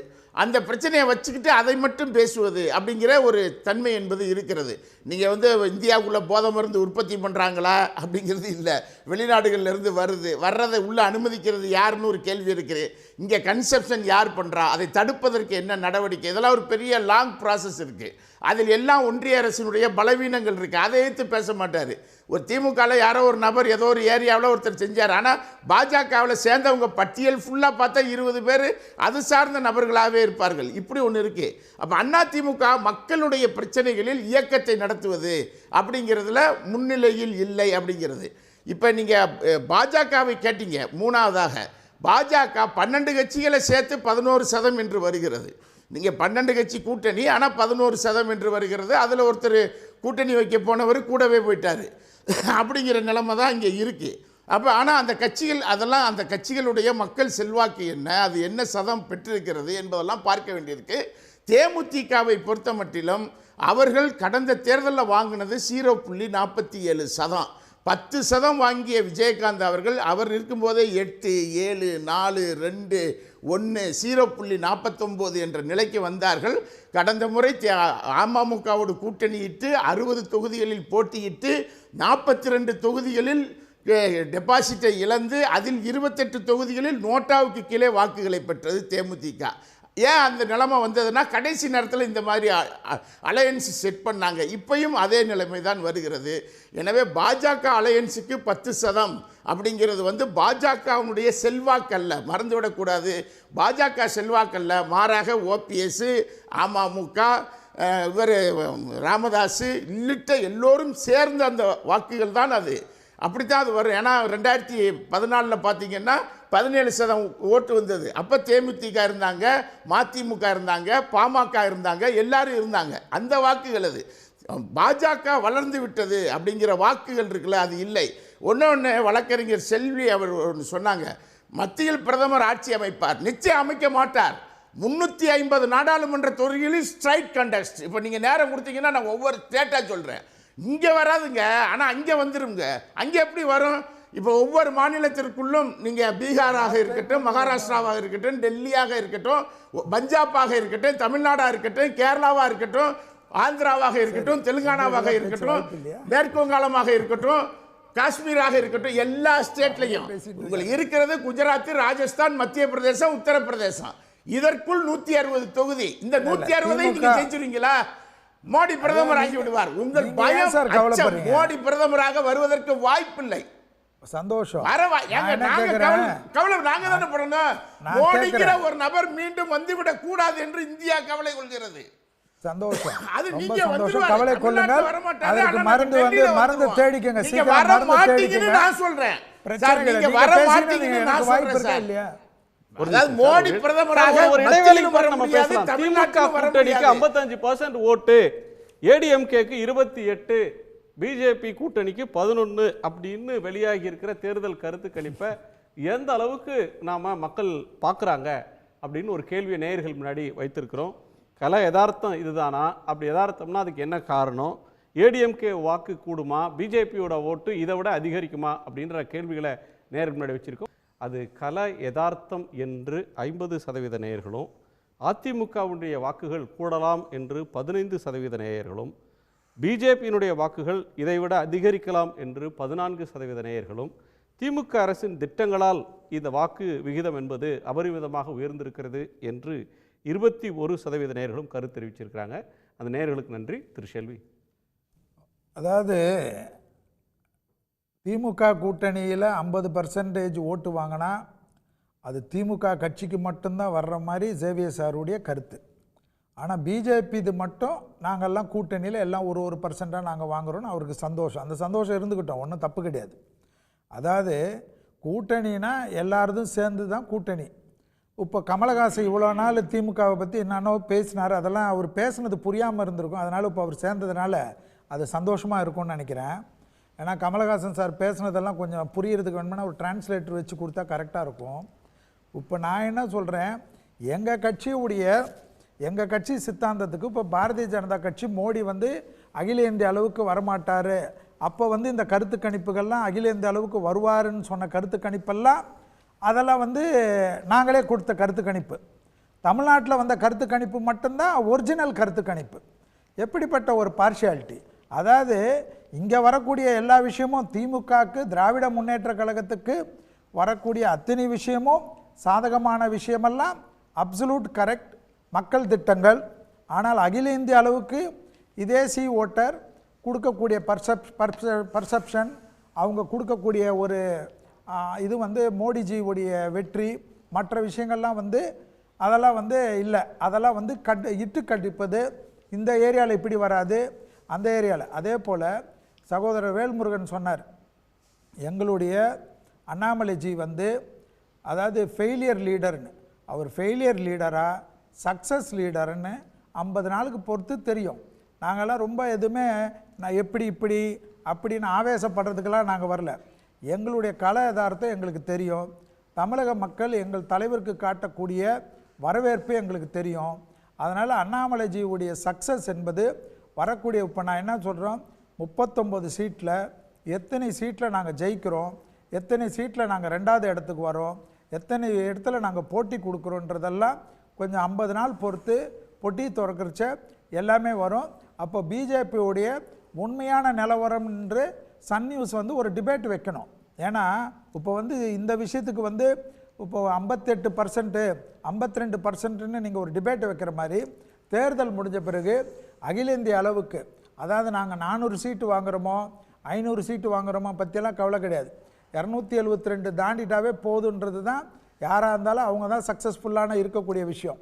ஸோ யார் ஜெயிக்கிறாங்க, யார் அரையணையில் போகிறாங்க, யாருக்கு அப்புறமா அதுக்கப்புறமா ஃபெனாயில் குடிக்கிறாங்க, டெட்டால் குடிக்கிறாங்கலாம் வரக்கூடிய காலகட்டத்தில் நாங்கள் பார்த்துக்கிறோம் சார். அதுக்கெல்லாம் காலம் இருக்குது சார். எதெல்லாம் ஏன் குடிக்கணும்? சந்தோஷமாகவே எல்லாரும் இருக்கலாமே. திரு வேல்முருகன். அதாவது நண்பர் அவர் சொன்ன மாதிரி கடைசியில் அண்ணாமலை உங்களுக்கு கூட தெரியும், ஒரு கடந்த வாரத்தில் தமிழகமே மாறப்போகிறதுன்னு ஒரு பொய்யான ஒரு நிகழ்வை ஏற்படுத்தினார். அதுக்கப்புறம் என்ன நடந்ததுன்னு உங்களுக்கு தெரியும். அன்றைக்கி அந்த டிவி அதாவது ஒரு பத்திரிக்கையாளர் நிகழ்ச்சியெல்லாம் ஏற்படுத்துதானே, அதுதான் யதார்த்தம். இதை மீறி நான் இன்னைக்கு இந்த பொலிட்டிக்கலாக இங்கே நம்ம தமிழகத்தினுடைய பிரதிபலிப்பை இந்தியா முழுவதும் எதிரொலிக்க போகிறன்ற அடிப்படையில் தான் நான் அதை பேச விரும்புகிறேன். காரணம் என்னென்னா, குறிப்பாக ஒரு 5 மாநில தேர்தல் தமிழகத்தில் இருக்கக்கூடிய கள நிலவரத்தை போலவே பிற 5 மாநிலங்களில் இது மாதிரியான ஒரு நிகழ்வு ஏற்பட போகிறது. குறிப்பாக அது எங்கெங்கன்னா, இந்தியா கூட்டணி வெரி ஸ்ட்ராங்காக இருக்கக்கூடிய 5 மாநிலங்கள்: மகாராஷ்டிரா, பீகார், ஹரியானா, டெல்லி, பஞ்சாப், அதுக்கு அடுத்தபடியாக கர்நாடகா. இந்த மாநில தேர்தல் தான் இந்த வரக்கூடிய தேர்தலை மற்ற எல்லாத்துலேயுமே விட்டுருங்க. அவங்க சொன்ன மாதிரியே they are reaching their peak, அவங்களோட ஸ்டாச்சுரேஷன் எல்லாமே அந்தந்த மாநிலங்கள்லாம் வந்துருச்சு. இந்த மாநிலங்களில் ஏன் மகாராஷ்டிராவில் இன்றைக்கி அஜித் பவாரை உடைச்சாரு, இதெல்லாம் கேள்வி ஏன் வருதுன்னா, அங்கே மகாராஷ்டிராவில் கடந்த முறை 48 தொகுதிகளில் 43 தொகுதிகளையும், பீகாரில் 40 தொகுதிகளில் 39 தொகுதியிலும், கர்நாடகாவில் 28 தொகுதியில் 26 தொகுதிகளிலும், ஹரியானா, இந்த டெல்லி இங்கே வந்து ஸ்வீப் பண்ணியிருந்தாங்க. டெல்லியில் 7க்கு 7 போன முறை பிஜேபி ஜெயிச்சாங்க. ஹரியானாவில் 10க்கு 10. இது எல்லாமே ஸ்வீப் பண்ண ஸ்டேட்ஸ். இந்த ஸ்டேட்ஸில் நிச்சயமாக தமிழகத்தில் என்ன மனநிலை இருக்கிறதோ, காரணம் குறிப்பாக என்ன சொல்கிறேன்னா, இங்கே எப்படி தமிழகத்தில் சித்தாந்த ரீதியாக ஒரு திமுக வலுவாக கட்டமைத்திருக்கக்கூடிய அமைப்பு இருக்கிறதுனால இந்த ரிசல்ட் இங்கே சாத்தியம். இதே போன்ற ஒரு நிலை தான் இந்த மாநிலங்களில், குறிப்பாக நான் சொன்ன இந்த மாநிலங்களில் இந்தியா கூட்டணி மிகப்பெரிய வலுவாக இருக்கக்கூடிய ஒரு நிலை இருக்கிறது. அங்கே வந்து நிச்சயமாக பிஜேபி கடந்த முறை வெற்றி பெற்ற அந்த நம்பர்ஸ் எல்லாம் going to be fall below 50%. அப்படி ஒரு சூழ்நிலை ஏற்படும் போது குறிப்பாக இந்த 5-6 மாநிலங்களில் மட்டும் BJP is going to lose at least 50 to 60 சீட்ஸ்ன்றதான் இன்றைய தினம் கள நிலவரம். அதை தான் தமிழக இந்த கூட்டணியை இந்த எக்ஸிட், அதாவது இந்த ஒப்பீனியன் போல் பிரதிபலிக்கிறது. ஆகவே நிச்சயமாக இந்த தமிழகத்தினுடைய பிரதிபலிப்பு இந்தியா முழுவதிலும் இருக்கக்கூடியதாக மாறக்கூடிய சூழ்நிலை தான் இருக்கிறது. அப்புறம் தொடர்ந்து இன்றைய தினம் பிஜேபியினுடைய செயல்பாடுகள் வந்து எப்படி வந்து அவரோட நம்மளுடைய பிரதமர் வந்து நான் ஸ்விஸ் பேங்க்ல இருக்கிற அக்கௌண்ட்டை கொண்டு வரேன்னு சொன்னவர் வந்து இன்னைக்கு ஓடி போய் ஒளிஞ்சுக்கிட்டு எஸ்பிஐ பேங்கோட அக்கௌண்ட் அந்த எலக்ட்ரல் பாடை வெளியிடக்கூடாதுன்னு தடுத்தாங்க. இதில் நீங்கள் கண்டிப்பாக கவனிக்கப்பட ஒரு விஷயம் என்னென்னா, நேற்றைய தினம் எஸ்பிஐ மேட் ஏ ஸ்டேட்மெண்ட், நாங்கள் இந்த எந்த ஸ்டேட்மெண்ட்டையும் எங்களால் தர முடியாது, தர இயலாது சூழ்நிலையில் இருக்கிறோம், எங்களுக்கு 4 மாதம் டைம் வேணும்னு சொன்ன அதே எஸ்பிஐ எப்படி ஒரு நாளில் கொடுக்க முடிஞ்சதுன்ற கேள்வியை மட்டும் இந்த சபையில் பதிவு செய்து, இந்த மனநிலை தான் மக்களிடம் இருக்கிறது. நிச்சயமாக தோற்கடிக்கப்படுவோம் என்ற நிலையில் தான் பிஜேபி இருக்கிறது. அதனுடைய பிரதிபலிப்பு தான் இன்றைய தினம் இந்த தமிழக கணிப்பு. ஆகவே நிச்சயமாக பிஜேபி தோற்கடிக்கப்பட போவது என்பதுதான் உறுதி. நன்றி. டாக்டர் இளங்கோவன் நிறைவு பார்வை சொல்லுங்கள்.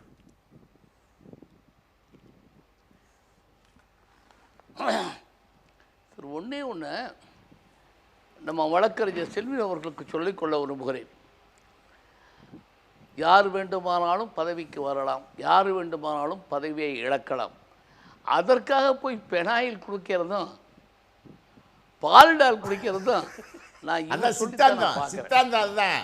இவங்களை எதிர்த்தாச்சுன்னா எல்லா பேரும் பெனாயில் குடிச்சிடணும், இவங்களை எதிர்க்கலைன்னா எல்லாருக்கும் ஜூஸ் குடிச்சிடணும். இவங்களுடைய சித்தாந்தம். யதார்த்தமாக மக்கள் நம்மளை ஆதரிக்கிறார்கள். நாம் என்ன திட்டங்களை சொன்னோமோ அந்த திட்டங்களை செயல்படுத்துகின்ற வகையில் நாம் இருக்க வேண்டும், அமைய வேண்டும். அவ்வாறு இருக்க வேண்டும். அதை தட்டி கேட்பதற்கு எதிர்க்கட்சி இருக்க வேண்டும். அதைத்தான் நாம் பேச வேண்டுமே தவிர இதை போய் அவர் சொன்னார் இங்கே இருக்கிறது உண்மை, தமிழ்நாட்டில் இருக்கிறது உண்மை. அதே மாதிரி அவர் சொல்கிற 350 சீட்டு 400 சீட்டு 500 சீட்டு உண்மைன்னு எடுத்துக்கிறதா? இதுலேயே போச்சு 39 போச்சுன்னா பாக்கி இருக்கிறது எவ்வளோ? 500 சீட்டாக இருக்க போகுது.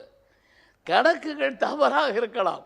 ஆனால் இதோ ஒரு யூகங்களுடைய அடிப்படையில் ஒவ்வொன்றும் ஒவ்வொரு சொல்கிறாங்க. இந்த யூகங்களும் சரி, இந்த கணிப்புகளும் சரி, பல இடத்துல தவறாகவும் போயிருக்கிறது, உண்மையாக இருக்கிறத விட்டுருங்க. அதை பற்றி பேசவே வேண்டாம். ரெண்டாவது, ஏன் இப்போ நான் அதை முன்னாலே சொன்னேன், ஏன் 3 தடவை கருத்து கணிப்பு எடுக்கணும்னு? ஒரே தடவையில் முடிச்சிடலாமே, அதையே திருப்பி எடுக்கணும். அதனால மக்கள் கடைசி நேரத்தில் அந்த பட்டனை அழுத்துக்கிட்ட பொழுது என்ன மனநிலை ஏற்படுகிறதோ அந்த மனநிலை தான் உண்மையான மனநிலை. அதனுடைய மாற்றத்தை நிச்சயமாக தேசிய முற்போக்கு திராவிட கழகம் கொண்டு வரும் என்று உறுதியாக சொல்லிக்கொள்ள விரும்புகிறேன். நன்றி சார். அதே நேரத்தில் அன்புக்குரிய ஆம் ஆத்மா நண்பர் சொன்னார், கருப்பு படத்தையே நான் வெளிநாட்டில் இருக்கின்ற அத்தனை படங்களையும் இந்தியாவுக்கு கொண்டு வந்து மிகப்பெரிய கட்டமைப்பை சீரமைப்பை உருவாக்கினேன் என்று பாரதிய ஜனதா அவர்கள் சொன்னார்கள். ஆனால் தேர்தல் பத்திரத்தையே, இங்கே கொடுக்குற பத்திரத்தையே இன்னும் 1 மாதம் கொடு, இன்னும் 4 நாள் கொடு, 1 வாரம், தேர்தல் கமிஷன் ஆணையிட்டதன் அடிப்படையில் ஒரே நாளில் எப்படி வெளிவந்தது? தயவுசெய்து சிந்தித்து பார்க்க வேண்டும். சொல்வது ஒன்று, செய்வது ஒன்று என்று இருக்கக்கூடாது. அதே நேரத்தில் பல மாநிலங்களில் கட்சியை உடைத்து அந்த கட்சியினுடைய நிழலில் குளிர்காய்கின்ற கட்சியாகத்தான் இன்றைக்கு மத்திய அரசாங்கம் இருக்கிறது. அதை தயவுசெய்து அவர்கள் மாற்றிக்கொண்டு யதார்த்தமான அரசியலை, யாரும் இந்த நாட்டை ஆள முடியும் என்ற யதார்த்தமான அரசியலை அவர்கள் உருவாக்கிட வேண்டும். எங்கள் கூட்டணி என்பது உறுதியான கூட்டணி, நிலையான கூட்டணி, தர்மத்தின் அடிப்படையில் கூட்டணி. நன்றி சார், நன்றி. தொண்டர்கள் உங்க விரும்புகிற இறுதி பேச்சுல கூட்டணி, ஒண்ணு தெரிஞ்சது, மக்கள் விரும்புகிற அதிமுக கூட்டணி உறுதியாயிடுச்சு, நீங்க பிஜேபி பக்கம் போக போறதில்லைன்றதுக்கான பல சமிக்ஞைகளை தர்றீங்க. நன்றி. திரு சூர்யா சேவியர். தலைவர் சொன்ன சிம்பலை காட்டி விடைபெறுகிறேன். நன்றி, வணக்கம். அதாவது நம்ம பாஜக செல்லி அவர்கள் ரொம்ப நேரமாக சித்தாந்தம்னு ஒன்று சொல்லிக்கிட்டே இருந்தார். கடைசியில் அந்த சித்தாந்தம் என்னென்னா, எங்களை எதுக்கிறவன் எல்லாரும் பால்டாயில் குடிச்சிட்டு செத்துரு அப்படிங்கிறாரு. அதான் அவங்க சித்தாந்தம். நீங்கள் இந்த சித்தாந்தத்தில் மண்ணள்ளி போடணும், இல்லாட்டி தீயை வைக்கணும். இது என்ன சித்தாந்தம்னு தெரியல. ஒரு கருத்து, அந்த கருத்து குறித்து நாம் விவாதிக்கிறோம். எங்களை எதிர்த்தா எல்லாரும் செத்து போயிருங்க, பால்டாயில் குடிச்சிருங்க அப்படின்னு சொல்றது இருக்குல்ல, அதற்கு பேர் தான் அதாவது ஒரு வேடிக்கையா சொன்னா அதை மட்டும் பிடிச்சிக்கிறது. அதாவது நான் சொல்றது இல்ல இந்த கருத்து கணிப்பெல்லாம் ஏத்துக்கீங்க, அகில இந்திய அளவுல வர கருத்து கணிப்பை ஏத்துக்க மாட்டேன்.